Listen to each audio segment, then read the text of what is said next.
Hope you all are good. ठीक होंगे आप, अपना ध्यान रखिए। तो कल मैंने आपको मेंस्ट्रुअल साइकिल के बारे में बताया था, अब हम धीरे धीरे उसे और डिस्कस करेंगे। आज मैंने एक डायग्राम आपके सामने बना के रखा हुआ है, इसको समझिए।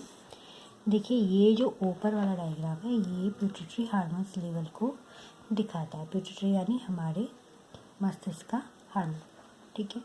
तो हार्मोन हमारे पिट्यूटरी ग्लैंड से बनते हैं, फॉलिकल स्टिमुलेटिंग हार्मोन और ल्यूटिनाइजिंग हार्मोन। नीचे आप देखिए ओवरी से बनने वाले हार्मोन्स, दो हार्मोन है, एस्ट्रोजन, प्रोजेस्टेरोन। इनका क्या कनेक्शन है?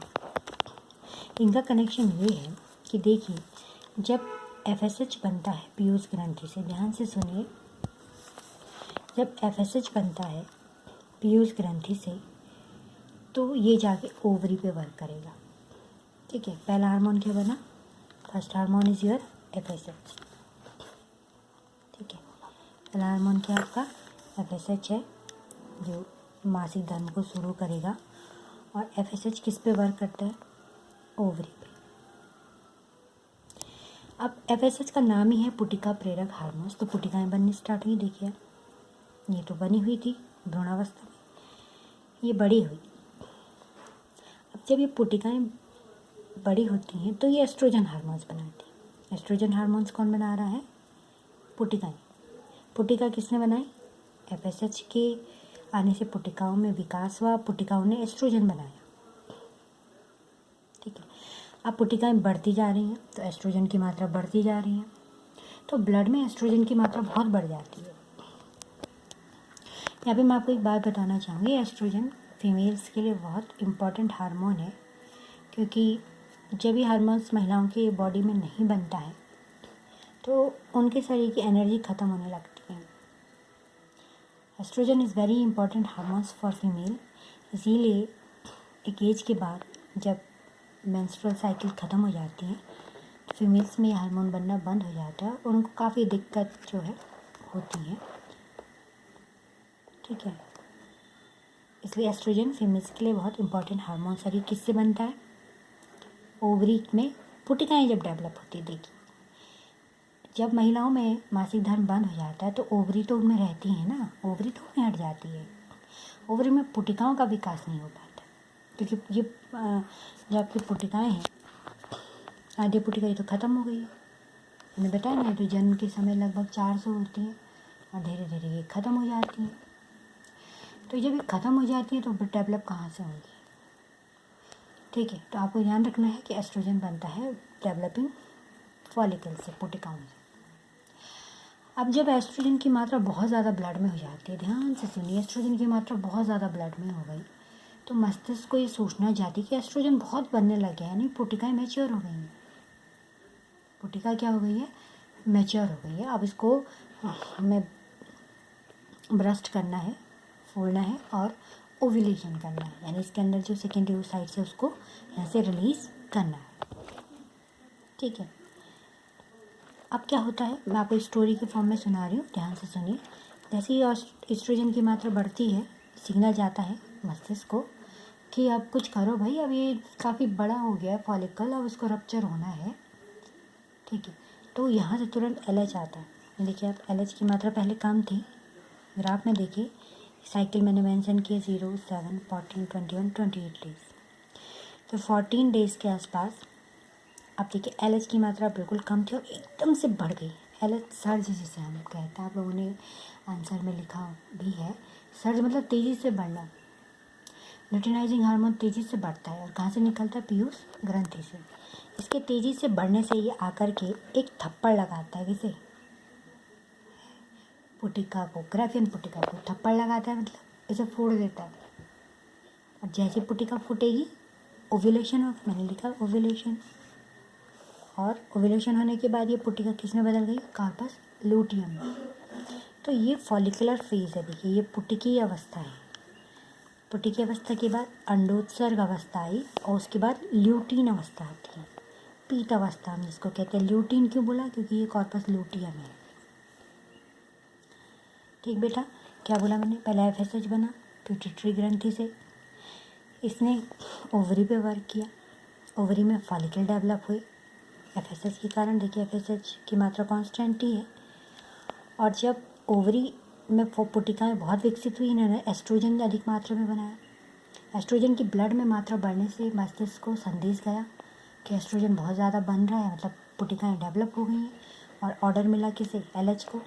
LH की मात्रा बढ़ाई गई और बोला गया कि जाके इसे ब्रस्ट करके आओ।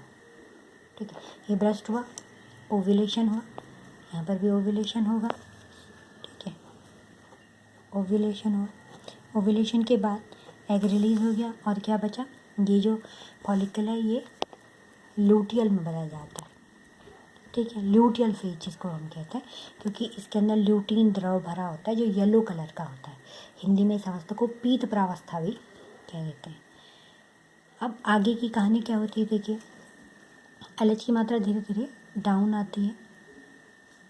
FSH भी 14वें दिन में तेज़ी से थोड़ा सा बढ़ा था और LH भी धीरे धीरे डाउन आता है।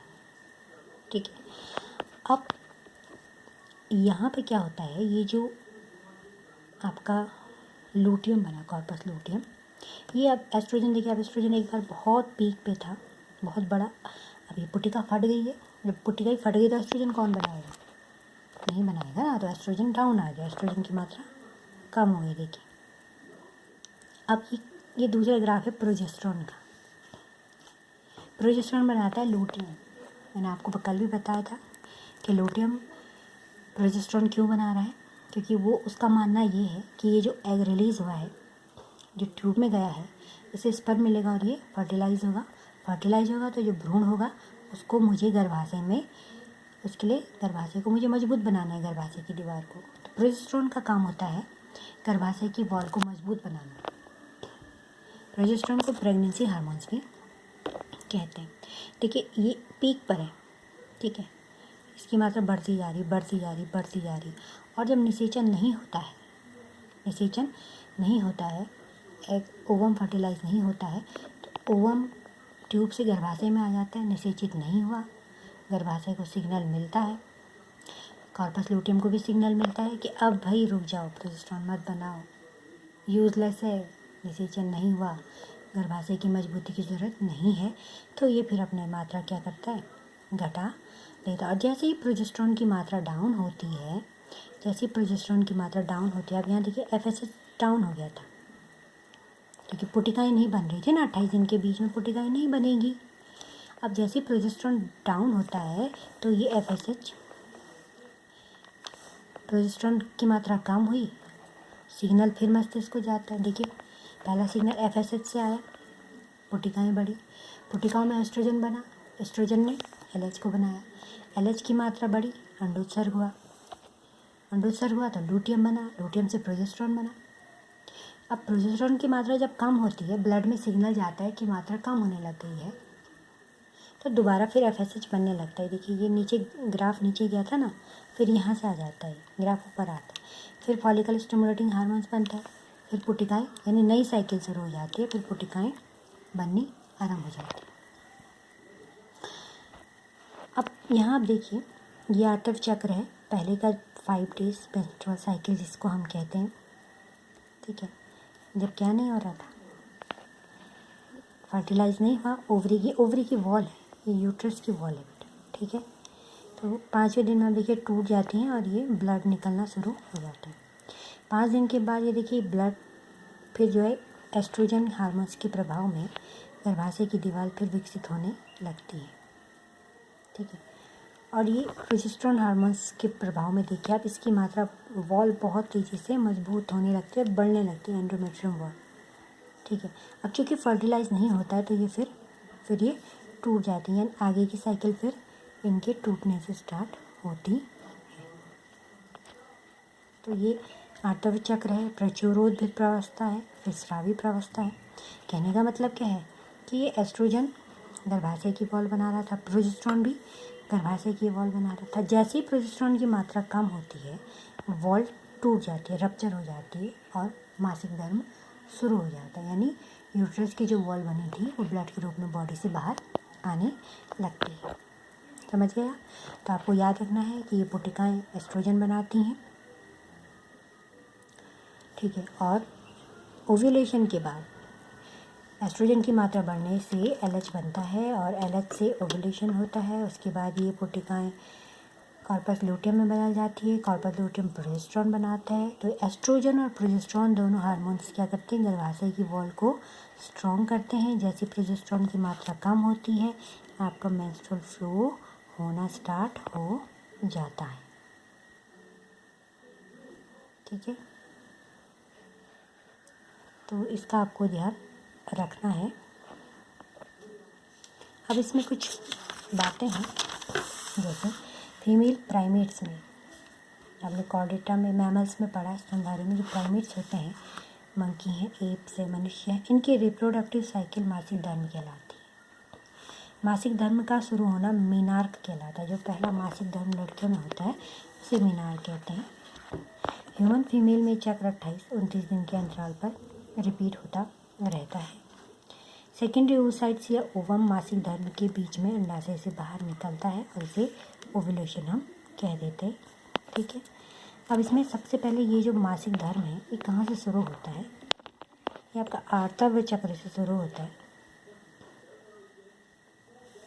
मासिक चक्र आर्तव अवस्था से शुरू होता है जब गर्भाशय की एंडोमेट्रियम लाइनिंग और इसकी रक्त वाहिकाएं टूट जाती हैं, द्रव के रूप में वेजाइना से बाहर निकलती हैं।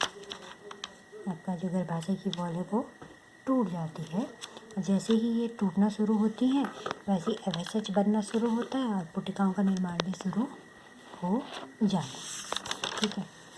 तो गर्भाशय की एंडोमेट्रियम वॉल, मैंने आपको यूट्रस की वॉल्स बताई है, जो अंदर की वॉल होती है वो, उसमें भी 2 लेयर्स होती हैं। जो फंक्शनल वॉल होती है एंडोमेट्रियम की, वो बनती और टूटती रहती है। तो ये रक्त वाहिनी टूट कर निकलकर द्रव के रूप में वेजाइना से बाहर निकलती है। मासिक धर्म तभी होता है जब ओवम निषेचित नहीं होता, ध्यान रखिएगा। अगर ओवम निषेचित नहीं हुआ तो मासिक धर्म होगा, ओवम निषेचित हो गया तो मासिक धर्म नहीं होगा। मासिक धर्म का न होना प्रेगनेंसी का संकेत है, केवल कुछ अपवादों को छोड़कर। कुछ गर्ल्स में क्या होता है कि वो कमज़ोर होती हैं, या कभी आप लॉन्ग ट्रैवल कर रही हैं या आपको ज़्यादा स्ट्रेस है, तनाव है, तो मासिक धर्म तब भी रुक जाता है। लेकिन जनरली जिनकी मासिक साइकिल बिल्कुल सही होती है और उनका मासिक धर्म रुक जाए तो वो प्रेगनेंसी का इंडिकेशन होता है, ठीक है। इससे आगे की अवस्थाएं जो होती हैं आर्तव के बाद, अब देखिए प्रचुरोद्भूत अवस्था और श्रावी प्रावस्था, मैंने आपको बताया यहाँ पे आर्तव चक्र, प्रचुरोद्भूत अवस्था, श्रावी अवस्था, ये गर्भाशय की अवस्थाएं हैं, ठीक है। यानी इसकी वॉल किस प्रकार से बन रही है। जबकि मासिक धर्म में अंडाशय की अवस्था है क्या, पुटिकी अवस्था है, अंडोत्सर्ग अवस्था और पीत अवस्था, ल्यूटेल अवस्था, मैंने बताया था आपको। ये फॉलिकुलर स्टेज है, पुटिकी अवस्था, ये अंडोत्सर्ग है और ये पीत अवस्था, क्योंकि ये एक द्रव बनाया था ल्यूटीन, कॉर्पस ल्यूटियम कहते हैं ना इसे, इसीलिए पीत अवस्था है। इससे आगे मैं आपको नेक्स्ट डे पढ़ाऊँगी। होप कि आपको ये समझ आया होगा। आज के लिए इतना ही, थैंक यू।